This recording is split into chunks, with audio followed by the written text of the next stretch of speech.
Zillow is set to report results tomorrow, and it's definitely going to be an exciting quarter. It'll be the first full quarter of results including Trulia, and it's just weeks away from the Zillow Group stock dividend, so there's a lot of moving pieces to this release.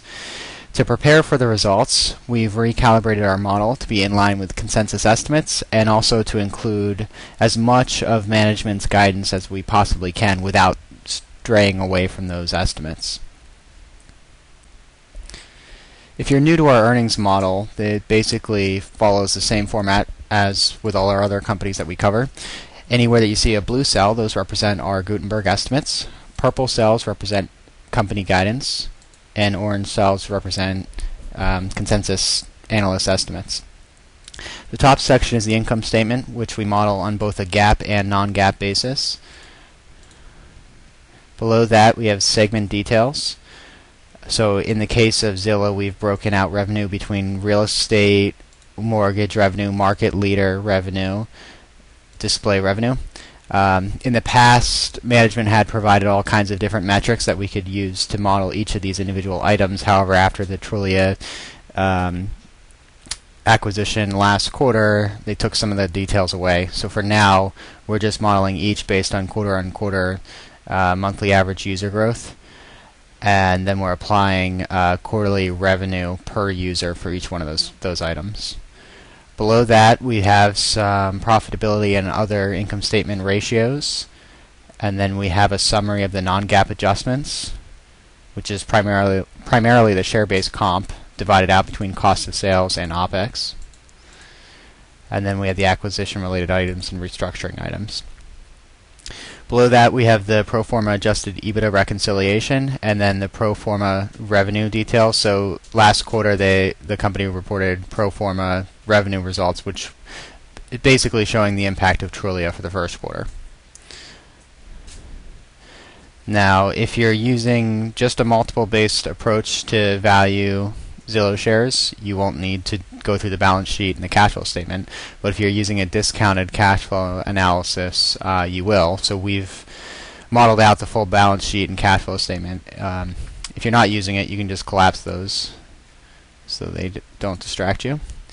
And then at the bottom of our model, we have our multiple-based approach, and then we have the details of our discounted cash flow approach. And if you want additional information on how the cash flow works, there's a 10-minute video on our YouTube channel which goes through each one of these metrics. For now, we'll just collapse that. Okay, so basically what we did for this quarter is we started with modeling based on management's guidance. And if you go back to the last press release, there wasn't too much guidance in there. They basically are just saying that they reaffirm their full year pro forma revenue and EBITDA guidance. But if you go to the transcript from the earnings call, they give a whole lot more detail. And we'll just go through one by one. So they start by saying second quarter of 2015 revenue is expected to be in the range of 168 to 169 million. So we put a comment here. I'll just freeze this.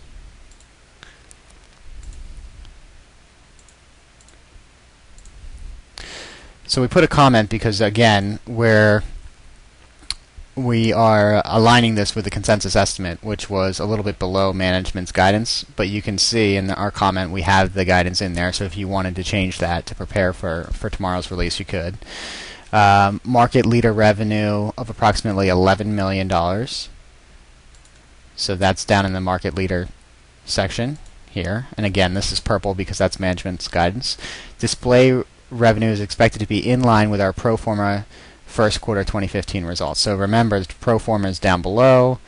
Here's what pro forma was for the first quarter, which is what we've set it for the second quarter. Now we're going to talk about the EBITDA a bit later, but for right now, we'll hold off on that. A doubling of our advertising spend over Q1, which is what we've set here.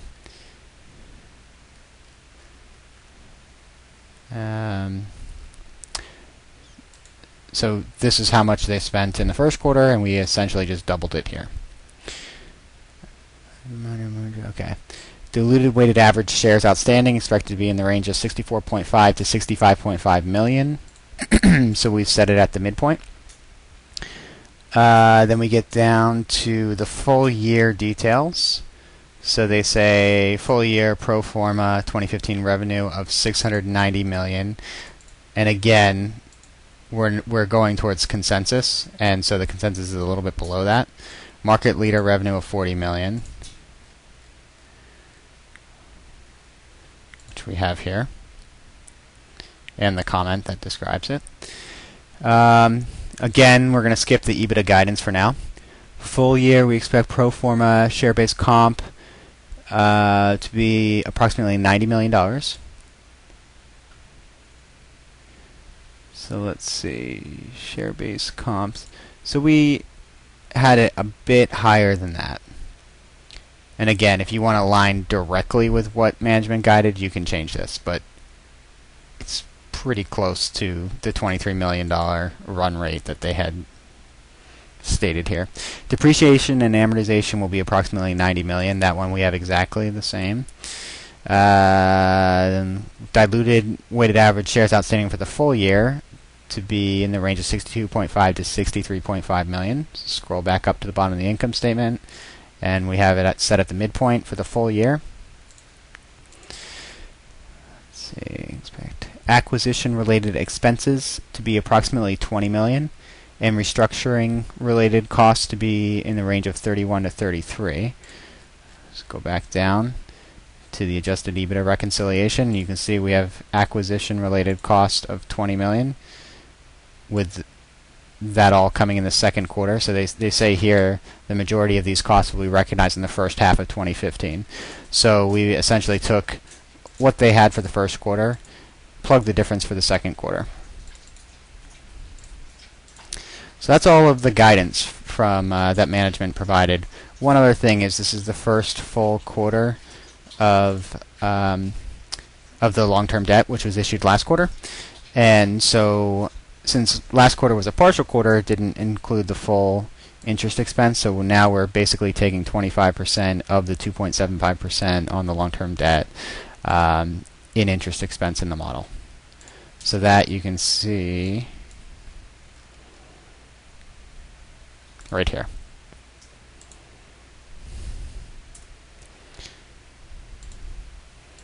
Okay, then if we go back to this question of what the EBITDA is going to be, you can see in, where is it, this section here, management guided full year pro forma adjusted EBITDA between 80 million and 85 million. So now with the street's estimates for net income and EPS, which is essentially what we were trying to get to, we're not quite getting to that EBITDA number. In fact, we're above by 95. And again, I think I pointed to this 659 when we talked about management's guidance of 690, but it's actually on a pro forma basis. So we're not that far off at all. On a pro forma basis down here, you can see we have revenue of 695 million based on the street's expectations versus management's guidance of 690. But still, based on the profitability that the street is expecting, we're not quite getting to management's guided EBITDA range for the full year of 80 to 85.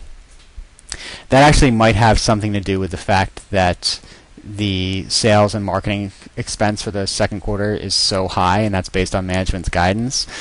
And in order to get back to what the street is expecting for net income and EPS, you have to really bring down the technology and development expense and general and administrative to points where they're really just much further below the historic average. So maybe that's an indication that some of the analysts did not double the advertising expense for this quarter, but that'll definitely be straightened out after the release. All right, that's about it. So if you want to download this model, please visit our website, www.gutenbergequityresearch.com. You can find additional details going through the DCF approach on our Models and Focus tab, and you can also scroll down and click on the Zillow model to find additional details on how it works. or you can click on our model store and download this model for just $5 if you scroll down to find the tab for Zillow. Be sure to check back after the release tomorrow, and we'll go through the results and update the model and recalibrate it for new estimates. Thanks for watching.